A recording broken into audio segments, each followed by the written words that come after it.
Mesdames, Messieurs, bonsoir ou bonjour selon le lieu ou à laquelle vous nous recevez. C'est un plaisir de vous retrouver sur cette émission, le Forum des rédactions qui donne le pouvoir à l'analyse ou aux analyses politiques. Cette semaine quand même a été fortement marquée par des événements politique. Le plus important qui retient notre attention, c'est donc la démission, ou du moins les démissions du père et du fils du parti Les Démocrates. Je voudrais nommer l'ancien président Thomas Boni-Yayi et son fils, qui ont donc démissionné du parti Les Démocrates.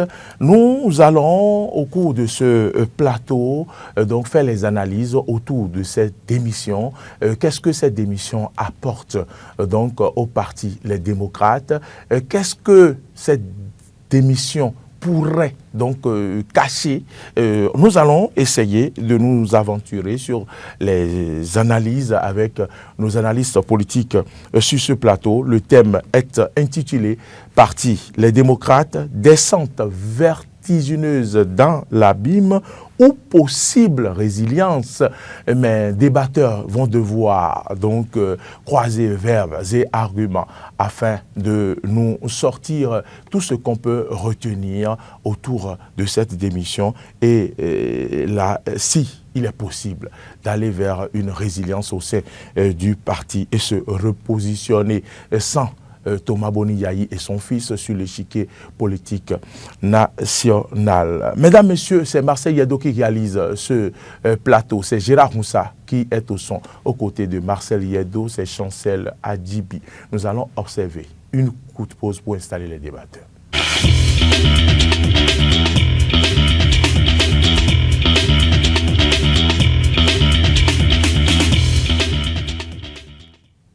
Alors, à tous seigneurs, tout honneur, lui, c'est pour la première fois, il accepte notre invitation pour donc venir dans ce studio. Je vais commencer par lui. Lui, c'est Franck Aounou. Il est journaliste, rédacteur en chef de la télévision Canal 3 Bénin. Il est chroniqueur. Franck, bonsoir. Bonsoir Mauril, bonsoir à tous les téléspectateurs d'Eden TV, de Diaspora qui nous suivent en ce moment. Merci pour l'invitation. C'est vous qui avez accepté notre invitation, donc c'est à nous de vous remercier. Franck, quelles sont vos impressions pour la première fois que vous mettez pied dans notre palais? Je puis le dire, Fondation Espace Afrique. Non, je crois que c'est la deuxième fois, la toute première fois que j'ai mis pied ici. C'est sur invitation de la présidente Claudine Prudencio. Lors de l'organisation, je crois, de la fête des enfants. D'accord, oui, d'accord, en décembre 2024. Voilà. C'est bien ça. Hein? Elle m'a fait l'honneur de m'inviter. J'ai pu prendre part à cette fête-là avec les enfants. C'était très bien. On a passé de bons moments, mais je m'étais limité à la salle des fêtes là-bas. D'accord. Donc c'est la toute première fois que je mets pied dans vos studios. Je dois vous remercier pour le travail de qualité que vous abattez ici, malgré les moyens de bord, malgré l'écosystème des médias aujourd'hui, où beaucoup de difficultés sont en jeu. Je vous remercie pour cela et je vous encourage pour la suite, parce que nous allons maintenant aborder certainement un nouveau cycle avec l'installation d'un nouveau régime, d'une nouvelle gouvernance à la tête du pays. Ce sera pour 7 ans. Comment est-ce que les médias vont faire pour se repositionner, pour véritablement survivre et se maintenir le cap? C'est le gros enjeu pour les prochaines années. Et donc je nous invite tous à avoir un très bon courage et à être résilients par rapport aux difficultés qui pourraient survenir ces semaines, mois et années à venir. Merci pour vos mots d'encouragement. Nous vous encourageons également pour le travail qui s'abat au quotidien. Dans votre groupe de presse de l'autre côté, vous avez à charge la rédaction de Canal 3 Bénin et on voit ce qui se fait également au quotidien sur cette télévision. J'ai eu le plaisir ou le bonheur de partager un plateau avec vous très récemment, avant les élections législatives, où nous avons reçu ensemble l'honorable Naoum Komsan. Voilà. Ce député démissionnaire d'ailleurs du parti Les démocrates. Les démocrates, on va en parler, on va même profiter au cours de cette émission pour voir est-ce que vraiment cette démission n'a pas eu d'impact sur ce parti politique. Une fois encore, merci. Merci cher chroniqueur, cher rédacteur en chef, cher journaliste. Merci. Je me retourne vers vous, lui, il est connu, il n'est plus à présenter. Hugues Hector Zogo, bonsoir. Bonsoir Morey Arnaud Agua, bonsoir Franck Aounou.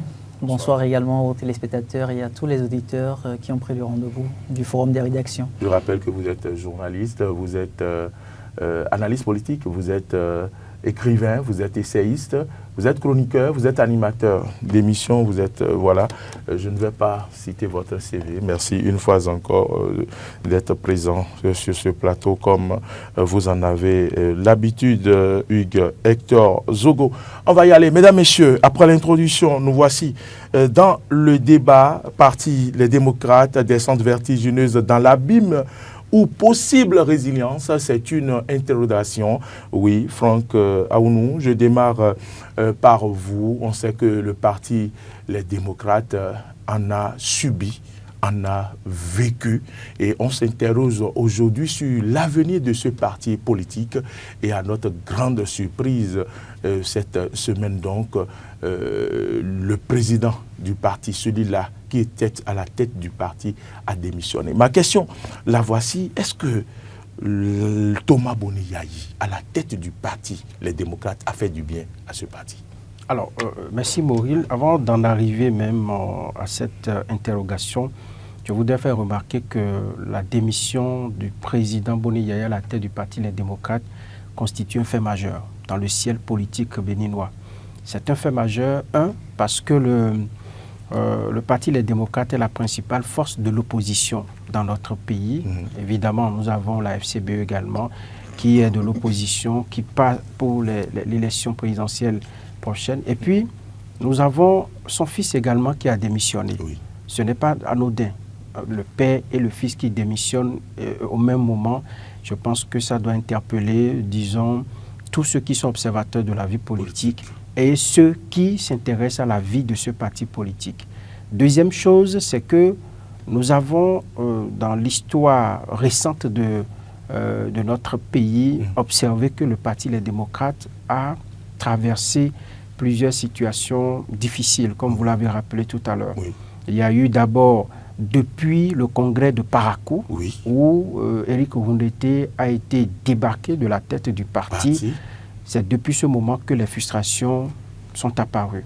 Boni Yayi a pris la tête du parti. Certains s'amusent à dire qu'il n'a pas été élu, mais qu'il a été propulsé à la tête du parti. Donc c'est depuis ce temps que tout a commencé.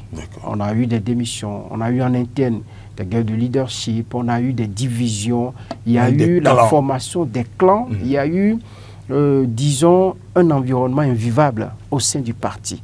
Alors si le parti se maintenait jusque-là, sans s'éclater, c'est parce qu'il visait un intérêt, aller aux élections tout au moins, élever des sièges à l'Assemblée nationale. C'est ce qui guidait encore l'espoir au niveau donc de ce parti. Vous avez vu récemment, c'est sur l'affaire Sodino, Naoum et compagnie qui ont claqué la porte. Donc tous ces événements, quand vous les voyez, certains se disaient, écoutez, ils n'iront pas à bon port. Ça donne raison à ceux-là aujourd'hui. Et puis, troisième fait majeur, vous savez, Patrice Talon est en train de quitter le pouvoir. Il veut laisser un environnement politique sécurisé, un environnement politique apaisé pour que le développement, la voie du développement que nous avons empruntée, la quête du bien-être des Béninois puisse se poursuivre.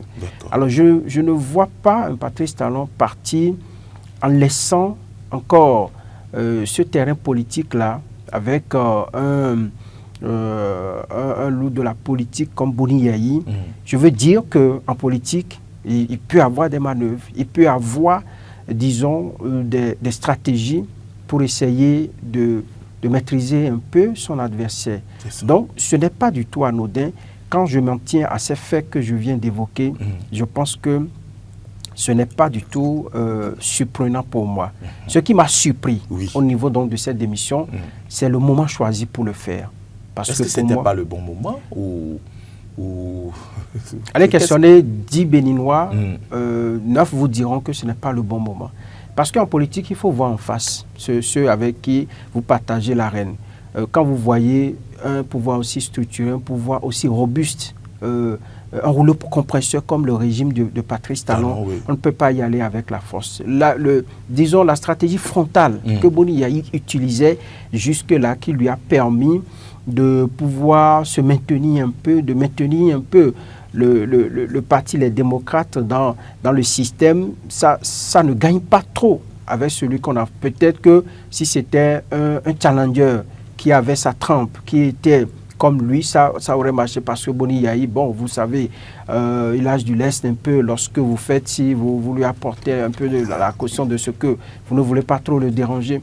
Mais pour Patrice Talon, il faut aller bien au-delà. Donc je pense que Boni Yayi n'a pas suffisamment pris la mesure. Certains l'avaient dit, écoutez, le fait qu'un ancien président prenne la tête d'un parti politique de l'opposition, c'était une erreur monumentale. C'est pour ne pas citer le député Rachidi Gbadamon, si je l'ai dit sur d'autres plateaux, oui, qui disait que c'est une erreur gravissime. Et au bout du rouleau, on se rend compte que ça s'est reproduit. Je pense, pour en arriver maintenant à votre question, oui, Boni Yayi à la tête de ce parti lui a fait plus de mal que de bien. Ça lui a apporté beaucoup d'infortune. On n'a pas eu véritablement sa présence en tant qu'ancien président, ça a permis de gérer les choses un bout de temps seulement. Mais pour le reste, le parti a vraiment balbutié dans ses mains. Est-ce qu'on peut alors considérer que c'était une erreur que le président se hisse à la tête de ce parti politique? Oui, c'est une erreur. Pour moi, c'est une erreur. Un ancien président, ça cultive la sagesse. Un ancien président, ça prend du recul. Un ancien président, ça regarde les choses de loin et ça apporte des conseils pour recadrer. S'il était président d'honneur, à l'heure actuelle, tout remonterait à lui et il essayerait de négocier, de sauver les meubles. Et même s'il avait fait ça avant, moi je me dis peut-être que les démocrates seraient aujourd'hui à l'Assemblée nationale. Ils auraient levé des mairies à contrôler, ils auraient peut-être quelques députés à l'Assemblée et ça va permettre d'équilibrer le débat politique. Donc si nous en sommes là, je pense que c'est le mauvais choix, la mauvaise option prise par Boni Yayi. Hugues Hector Zogo, vous avez entendu Franck Aounou faire son développement, ses analyses. En conclusion, il pense que Yayi Boni à la tête de ce parti a fait plus de mal au parti que de bien. Hugues Hector Zogo, est-ce que vous êtes de l'avis de Franck Aounou? Certains ont parlé de sous-marins qui ont contribué à couler le parti. Après, vous avez vu comment s'est déroulé le feuilleton de parrainage avec l'affaire Sodino et autres. Hugues Hector Zogo, est-ce que vous avez comme pressentiment que tout ce qui se joue a été monté et que c'est un film dont on déroule les épisodes? Je ne me permettrai pas de m'accentuer sur le volet sous-marin parce que je pense qu'on est en politique. Et en politique, c'est une question de rapport de force. On a juste constaté malheureusement que l'ancien président de la République du Bénin, le docteur Thomas Boni Yayi, a été naïf sur le plan politique. Comme Franck l'a si bien dit, il aurait dû... qu'il n'est pas un fin stratège? Il n'a pas du tout été stratège. Il aurait dû éviter de se retrouver à la tête de cette formation politique. Qu'on n'en serait pas là aujourd'hui. Vous avez vu qu'il y a quelques semaines en arrière, lui qui, de tout temps, se retrouvait sur l'échiquier national, sur le terrain politique, pour faire comprendre aux Béninois et au reste du monde que son parti était le parti du peuple, c'est encore lui qui a été absent pendant la période de campagne pour les dernières élections. Et pourtant, son parti prenait part à ces élections-là. Il avait toutes les chances de parvenir à convaincre la conscience collective pour que les Béninois en âge de voter puissent accorder effectivement leur suffrage à sa formation politique. Une formation politique de l'opposition qui avait toutes les chances de contrôler l'action du gouvernement à travers l'Assemblée nationale. Mais qu'est-ce qui a expliqué le fait, par exemple, qu'il se soit retiré? On peut se poser une question légitime. Comment est-ce qu'on peut justifier aujourd'hui ce retrait-là qu'il y a eu? Apportez-nous la réponse. Mais je trouve que c'est une question de rapport de force. Il s'est retrouvé face à Patrice Talon et qui lui a démontré qu'il n'est pas un chef d'État à qui on pourrait quand même faire du chantage politique.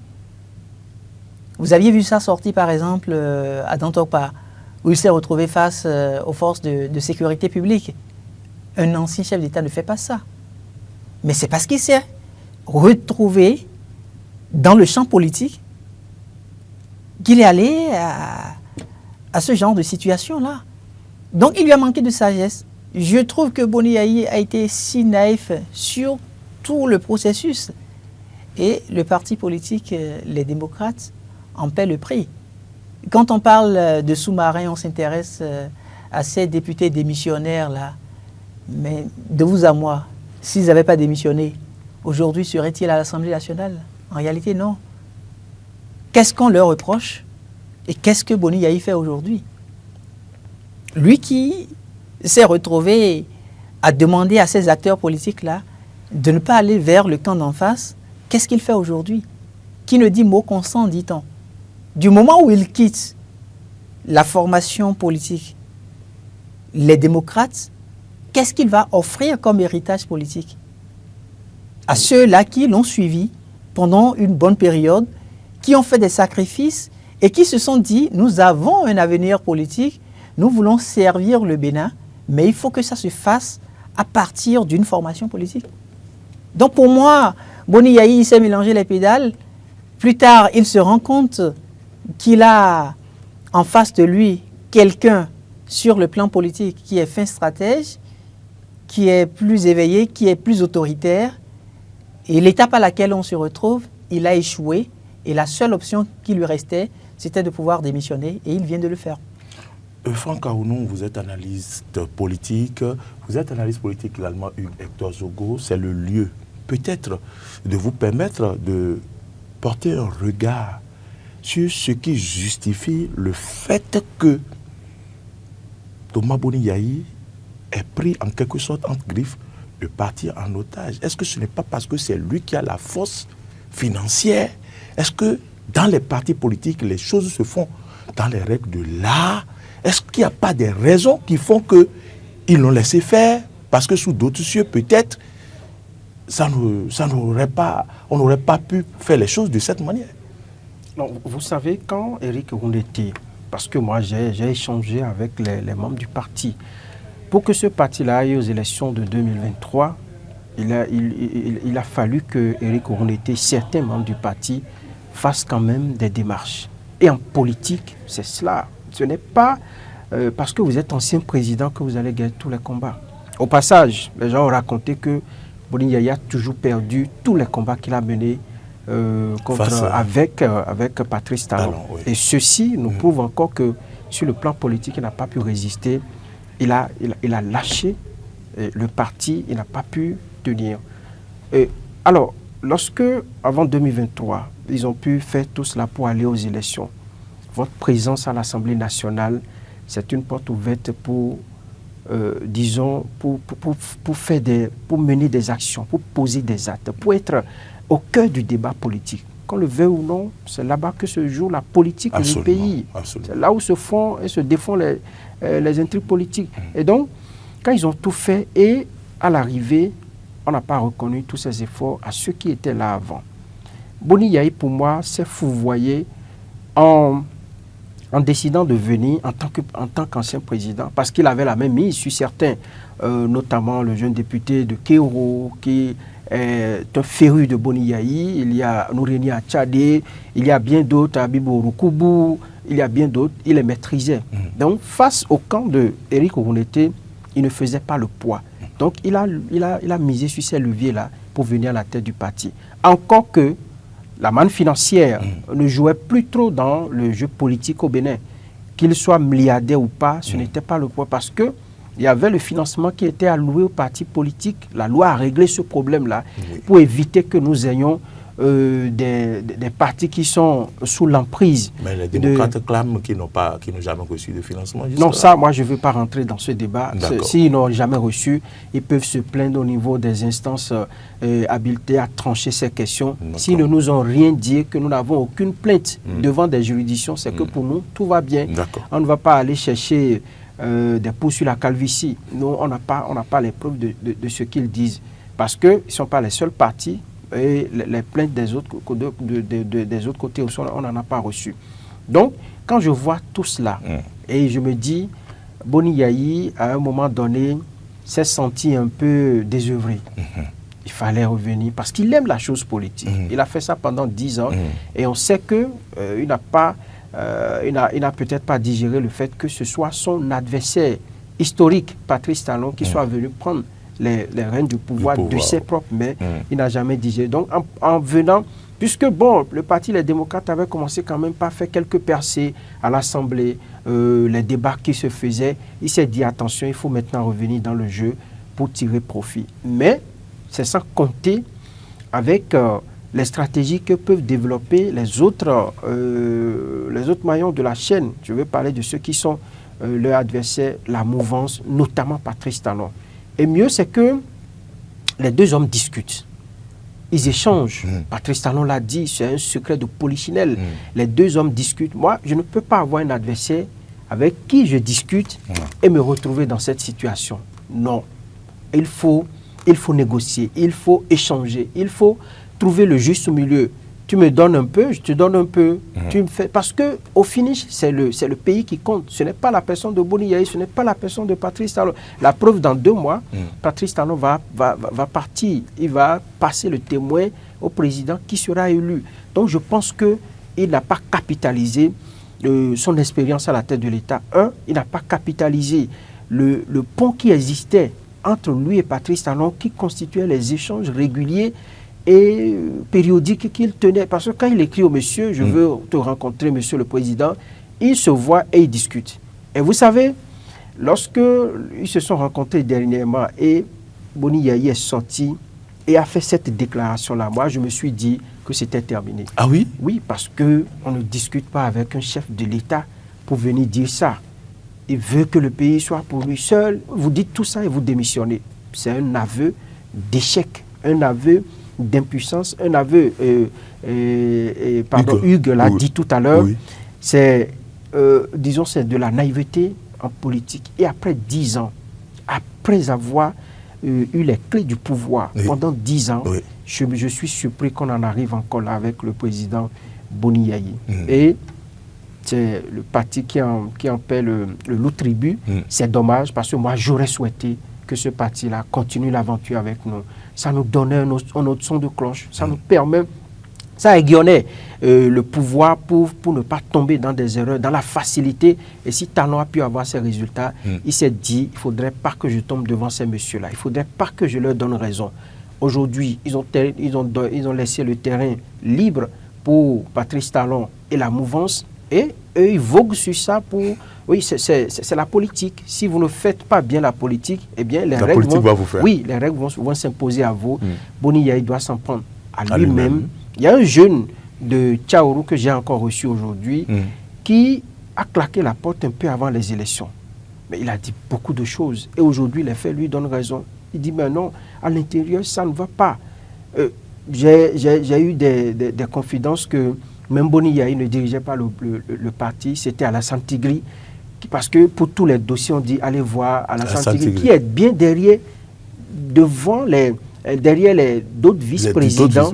Il y avait Léon Basile Hossi, il y avait Éric Kourouté lui-même, il y avait Nourini Achadé, mais lui il était bien derrière. Mais pour tous les dossiers, on dit allez voir. Regardez la situation dans laquelle se retrouve aujourd'hui sur Alassane Tigri. Ça veut dire que c'était pas le développement du parti, c'était pas l'avenir, la carrière politique de ces jeunes députés qui ont fait une seule législature, qui avaient envie de rééditer Dr Habibou Koubou, Kamel Ouassangari, de jeunes députés qui avaient leur avenir politique devant eux. On n'a pas du tout vu cela.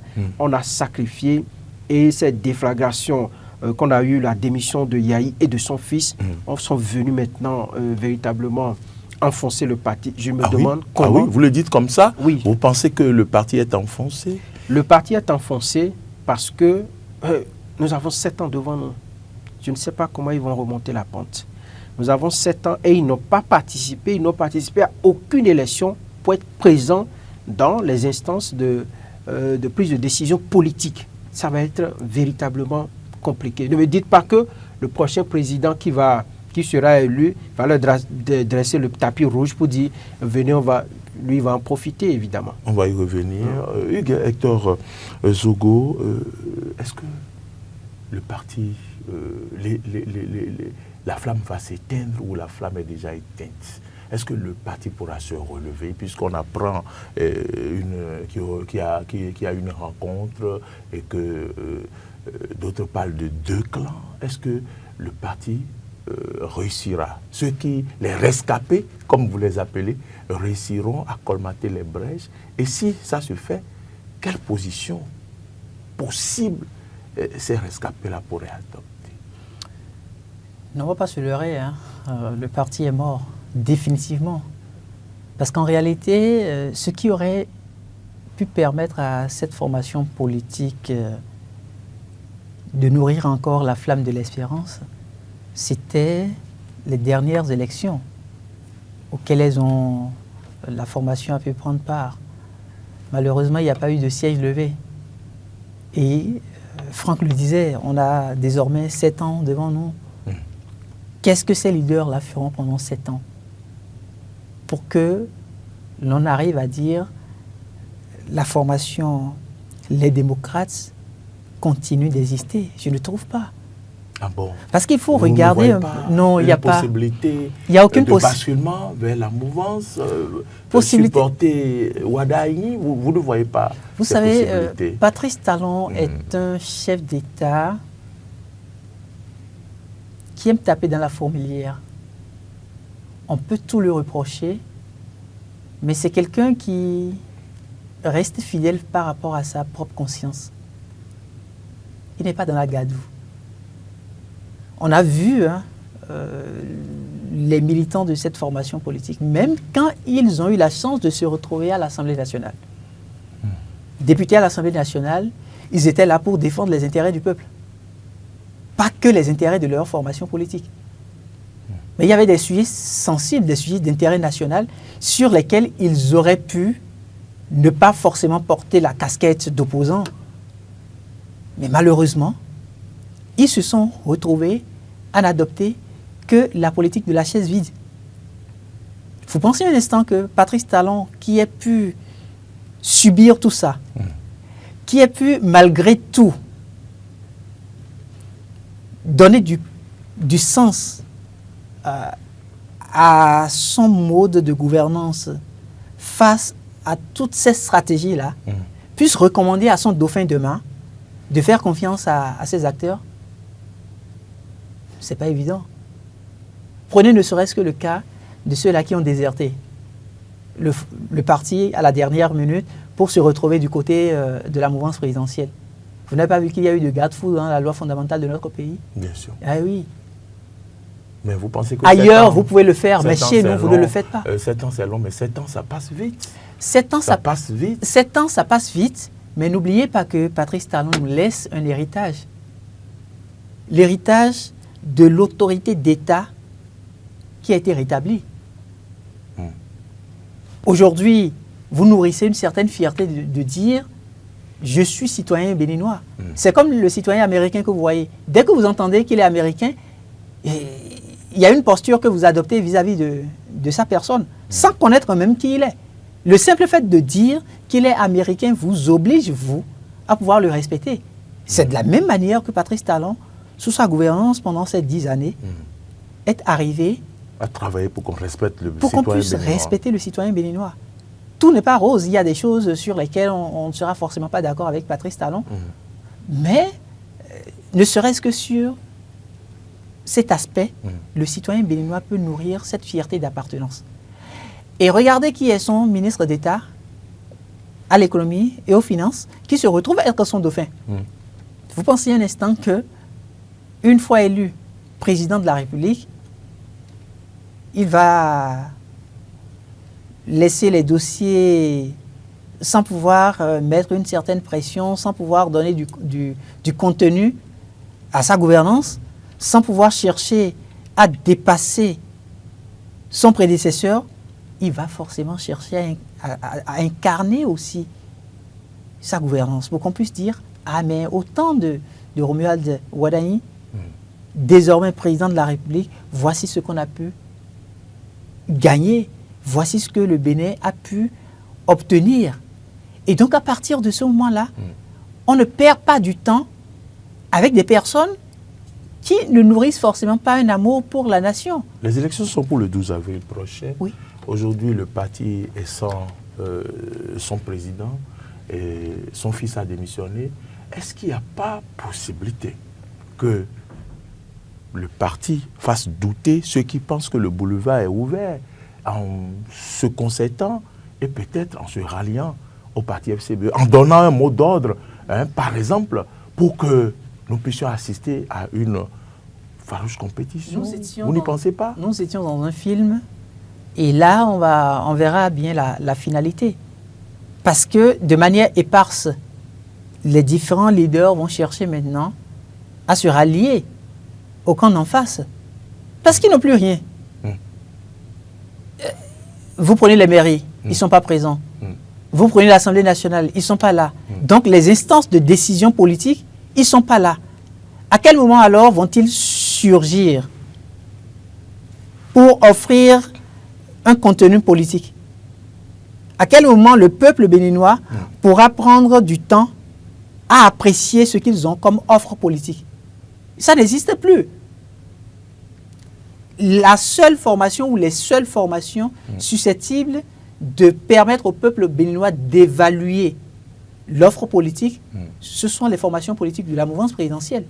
L'opposition... FCBE également est là et ils peuvent donc décider de se rallier à FCBE avec un mot d'ordre. Vous n'y croyez pas? Vous croyez effectivement que pour ceux-là qui sont restés au cœur de cette formation, les démocrates, qui ont développé tout ce que je viens de rappeler comme stratagème politique, vont chercher aujourd'hui à se rallier du camp de Paul Ompoué pour gagner quoi? Puisque c'est Yaïbouni qui pose le problème. S'il n'est plus à la tête du parti, peut-être le ralliement sera plus facile. Qu'est-ce qu'ils vont gagner?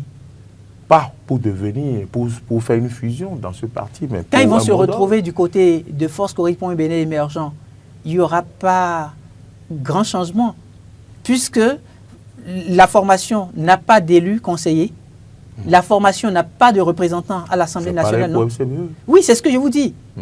Du moment où il n'y a pas ce répondant-là, à quel moment ils vont faire des propositions? Selon vous? Non.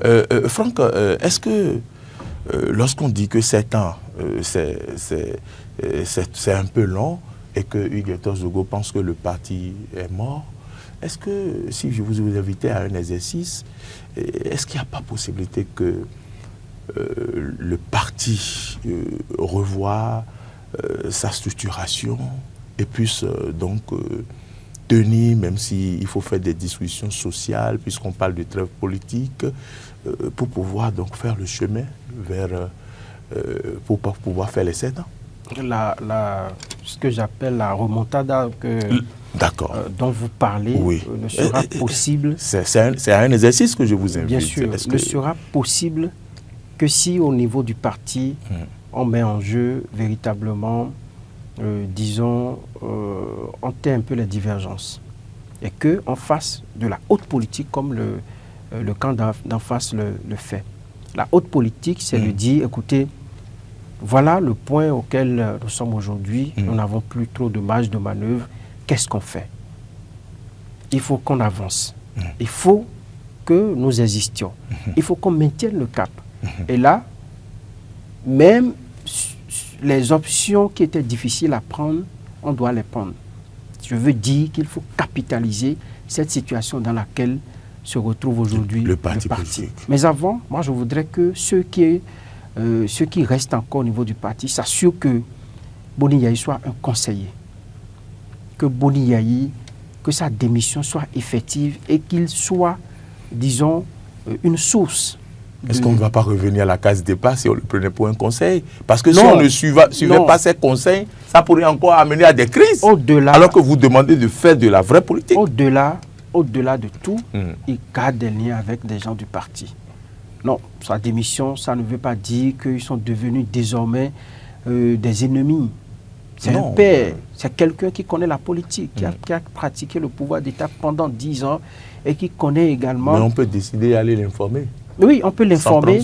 On dit, je vous donne des conseils, vous n'êtes pas tenu de prendre ces conseils, de les respecter ou de les appliquer, mais on peut le consulter par moment. Et c'est le rôle qu'on lui voulait quand il est venu à la tête du parti. On lui disait président d'honneur.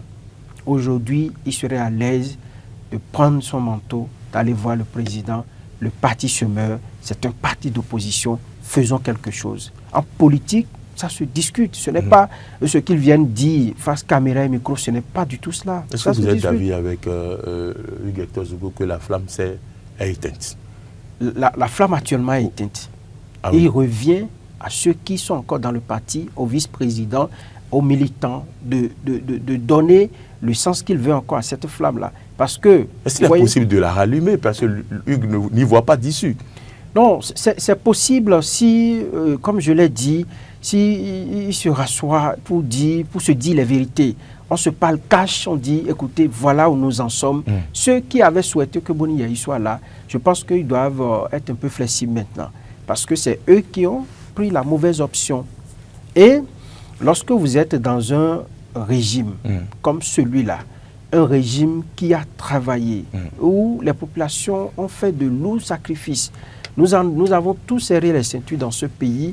Et donc, pour faire la politique dans le contexte actuel, prenez les résultats des élections passées. Vous avez vu, malgré le fait qu'ils étaient dans une élection, les populations n'ont pas voté pour les démocrates.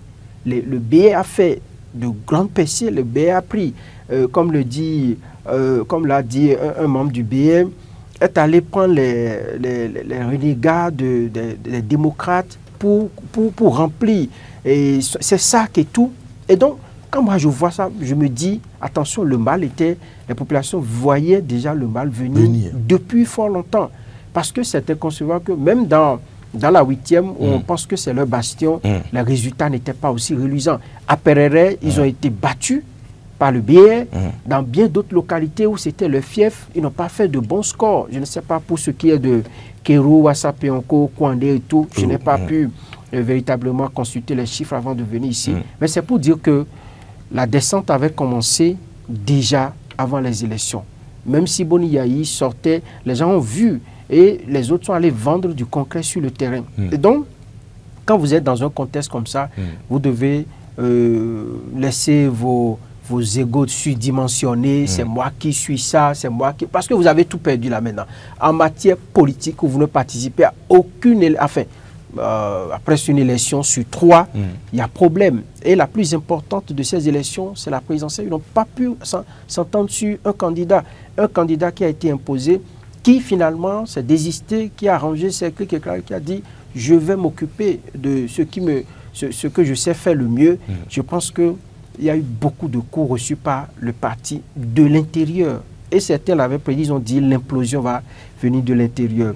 On ne peut pas dire que la mouvance n'a pas œuvré pour ça, c'est même le jeu politique. Si quelqu'un dit, il ne faut pas se leurrer, la mouvance veut que le parti d'opposition soit affaibli, soit n'ait pas les coudées franches pour les empêcher de dérouler leur programme. Si vous allez ailleurs, regardez aujourd'hui ce que Trump fait aux États-Unis. Tout le temps, c'est des flèches qu'il décroche contre la partie adverse. Il estime qu'ils n'ont rien fait du tout. Il a même tassé Obama et sa femme de noms que je ne voudrais pas répéter et tout. Donc en politique, ce n'est pas un terrain... Ce n'est pas un jeu d'enfant. Non, ce n'est pas du tout un jeu d'enfant. Et quand j'ai un ancien président de la République qui se retrouve à la tête d'un parti politique et qui finit de la sorte, ça me fait de la peine. Et je voudrais demander aux acteurs politiques, surtout aux jeunes, ceux qui viennent de commencer, de pouvoir faire des options sérieuses. Nous avons Macky Sall aujourd'hui qui a terminé et qui est à la recherche d'un poste à l'international. Voilà ce que nous voulons des anciens présidents. À défaut, d'être peut-être dans une posture de sage qu'on peut aller consulter et tout. Il faut chercher loin pour rehausser davantage l'image du pays. Ça me fait mal pour le parti Les Démocrates. J'ai des amis à l'intérieur du parti avec qui j'échange pour avoir des éléments de réponse à des questionnements que moi-même j'ai sur la gestion politique du pays, sur on avait des amis, donc tout cela pu s'enterrer pendant 7 ans. Franchement, c'est pas la joie. Vous allez me permettre que j'ouvre une brèche sur quelqu'un, un membre de ce parti, pas un membre simple, le porte-parole, le secrétaire Guy Tokpe, qui à un moment donné a été invité à rejoindre la mouvance. Des voix se sont élevées pour lui demander de rejoindre la mouvance. Nous avions appris qu'il allait faire une déclaration sur Facebook. Après, il ne l'a pas fait. Qu'est-ce qui empêche certains membres de ce parti politique de dire aujourd'hui, je claque la porte et je m'en vais? Bon, quand on s'intéresse un peu plus à l'honorable Guy Dossou Tokpe, on peut comprendre que c'est un jeune de conviction. Il n'est forcément pas allé en politique juste parce qu'il est à la recherche d'intérêts personnels. Déjà, quand vous voyez un peu son parcours à l'université, les mouvements estudiantins qu'il a pu diriger, vous comprenez quand même que c'est quelqu'un qui a le souci de l'intérêt général. Vous avez vu, je ne pense pas un instant que l'honorable Guy Dossou Tokpe ait manqué d'avoir l'information de ce que Boni Yayi allait démissionner de ce parti. Encore moins Nasser Yayi. Et pourtant, il est resté juste là. Il peut démissionner les heures à venir ou les jours à suivre. Il peut le faire. Mais pour l'instant, il attend encore. Sans doute, pour qu'on ne dise pas qu'il est parti par opportunisme. Et ne l'oublions pas, l'honorable Guy Dossou Tokpe fait partie quand même de ces jeunes-là qui ont cru effectivement en Patrice Talon quand il était candidat. Au moment où les grands leaders politiques ne croyaient pas du tout en l'homme, il fait partie de ces rares jeunes qui ont mouillé effectivement le maillot, qui se sont battus corps et âme pour le faire élire. Mais après, c'est juste sur des questions de principe. Il y a eu des questions de principe. Il se retrouvait forcément plus en phase avec... Parce que son patron ne soutenait plus. Non, je ne pense pas que ce soit forcément une question de... de candidat Azanaï. Non, pas forcément de son patron qu'il s'agissait, mais c'était propre à lui-même. Il est resté loyal quand même longtemps à candidat Azanaï. Exactement. Et d'ailleurs, quand il a décidé de rejoindre les LD, on a vu comment il a été, je vais dire, vilipendé par candidat Azanaï, par ses propos, vous voyez. Aujourd'hui, il ne veut pas confirmer peut-être des choses qui ont été dites sur lui à l'époque. Si vous me le permettez, je vais faire la question à Franck. Franck, est-ce que vous pensez, qu'est-ce qui empêche ces jeunes de claquer la porte et de partir? Est-ce que c'est, comme l'a dit Hugues Zogo, c'est c'est l'honneur? C'est leur image. Est-ce qu'ils pensent à demain, comme vous l'aviez dit en début d'émission? Qu'est-ce qui les empêche? Moi, j'aurais été là. Vous seriez parti? Oui, je serais parti. Non, dans un État, il faut des gens qui soutiennent et des gens qui aient un autre son de cloche. Je pense que le choix de chacun d'être opposant ou d'être mouvancier, c'est un choix que chacun doit assumer. Le cas de Guy Dossou Tokpe, moi je l'ai dit à la rencontre avec les jeunes au palais. Oui. J'ai dit et je le redis sur ce plateau. Cette rencontre, Franck, Hugues, le président de la République a quand même fait beaucoup de révélations que les gens n'ont pas su lire entre les lignes. Et lorsque moi j'ai pris du recul, enfin, si moi j'étais à la place de Guy Tokpe, je partirais discuter avec Patrice Talon. Vous seriez parti prendre les cours chaque soir? Non, je partirais discuter avec Patrice Talon. Cela ne veut pas dire que vous sautez de pieds joints dans la mouvance. On peut servir son pays en ne faisant pas la politique. On peut servir son pays dans plusieurs autres domaines. C'est parce que Patrice Talon a vu en lui et il a dit que c'est un jeune talentueux qui a du mérite, moi j'irai discuter avec le président Patrice Talon. Et je dirais même à tout le peuple béninois que j'allais discuter avec le président Patrice Talon. Ah oui? Oui, parce qu'on peut discuter de beaucoup de choses. C'est le moment pour moi de lui dire ce que je lui reproche, ce que je n'aime pas dans sa méthode, ce que je n'aime pas dans sa façon de gouverner. Et là, moi, je peux également poser mes conditions pour mieux jouer mon rôle, mes conditions pour essayer de poser le problème d'autres jeunes. Donc, c'est une opportunité qu'il a ratée. Moi, je l'ai eu au téléphone, j'ai dit, écoutez, demain, prenez-moi comme votre chargé de communication, nous allons voir le président de la République. Bon, c'était pour rigoler, mais j'étais sérieux d'une part, pour lui dire, non, c'est une opportunité. Les gens vont dire tout ce qu'ils veulent, mais regardez ceux qui, il y a beaucoup qui crient, qui font ci, qui font ça, mais vous ne savez pas ce qu'ils font dans les couloirs. La politique au Bénin, on sait comment ça se passe. Ils sont mouvanciers. On sait comment ça se passe le jour et la nuit. Ils sont mouvanciers mercredi et le jeudi, ils sont opposants. Le vendredi, redeviennent mouvanciers. On a vu ça dans ce pays. Et vous voyez la méthode que Boni Yahi, lui, il utilisait, c'est que vous l'enquiquinez, il vous appelle, négocie. Pour lui, chacun a un prix.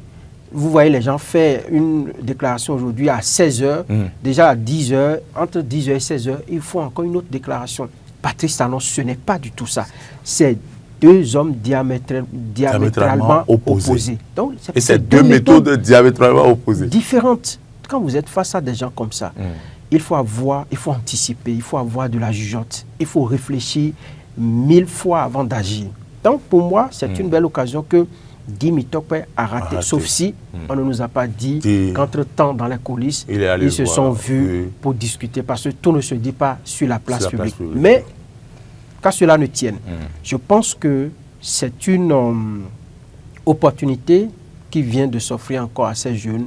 Je veux parler d'Éric Rouneté, tous les coups que lui a reçus, je pense que son image est un peu écorchée. Je pense à Guy Mitokpe, je pense à bien d'autres jeunes. Jude Lodjou, voilà des gens, il y a de la valeur encore au niveau du parti Les Démocrates. S'ils veulent que le parti reste encore jusqu'après 7 ans pour espérer remonter dans la compétition, retourner dans la compétition, voilà des gens sur qui on peut s'appuyer. Et aussi laisser la politique de la chaise vide, la politique de la radicalisation, ça ne mène à nulle part. Aujourd'hui, l'ordre politique mondial est en train d'être bouleversé. Vous voyez tout ce qui se passe entre l'Iran, l'Israël, les États-Unis. Qu'en est-il de ces petites démocraties que nous construisons? Donc, je pense que le choix à faire, c'est le choix de l'objectivité. On ne peut plus critiquer pour critiquer. D'ailleurs, on a pris des lois. Après mai, je me demande comment ça va se passer. On va expérimenter pour voir ce que ça va donner. Mais ces jeunes ont encore leur avenir politique devant eux. Ils peuvent choisir d'aller dans la mouvance. C'est un choix aussi, parce qu'on ne peut pas faire l'opposition ad vitam. Ça va vous affaiblir, ça va vous casser. Mettez 7 ans sur l'âge de Guy Mitokpe, Guy Dossou Mitokpe. Je me demande à quel âge il sera. Mettez 7 ans sur l'âge de Éric Rouneté. Et Rouneté, quel âge il aura? Ils n'auront plus la même énergie en 2033. Et donc, c'est à eux de voir ce qui importe pour eux, ce qui importe pour leurs militants, parce qu'ils ont des bases également à entretenir. Ma dernière question, est-ce qu'il n'y a pas possibilité, Hugues Hector Zogo, que certains noms que j'ai entendu Franck prononcer carrément sortent de ce parti et créent un autre parti politique pour faire le chemin? Je ne sais pas. Je mène des réflexions à haute voix. Oui. C'est en fait ce qui aurait été l'idéal. Ce qui aurait été l'idéal. Mais quand je regarde des figures comme l'honorable Éric Rouneté, Jude Lodjou, Guy Dossou Mitokpe, je pense qu'ils n'ont plus suffisamment de temps à perdre. Wassangari, les frères Wassangari, c'est ça, non? Oui, Abibou. Je pense qu'ils n'ont plus suffisamment de temps à perdre. Les 7 prochaines années vont être le temps des chantiers.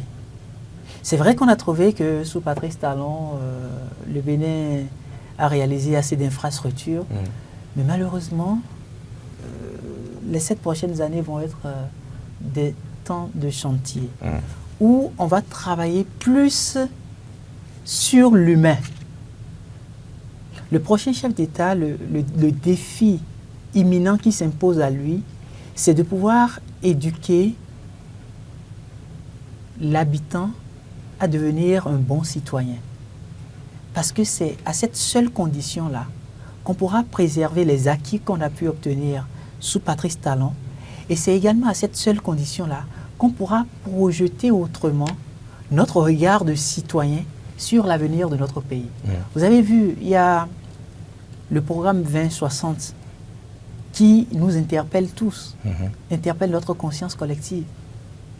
Le contenu est assez riche, mais à quel moment pouvons-nous mettre tout ça en œuvre si nous n'avons pas des citoyens éduqués à comprendre la vision qui a été laissée peut-être par les pères fondateurs, dont désormais Patrice Talon.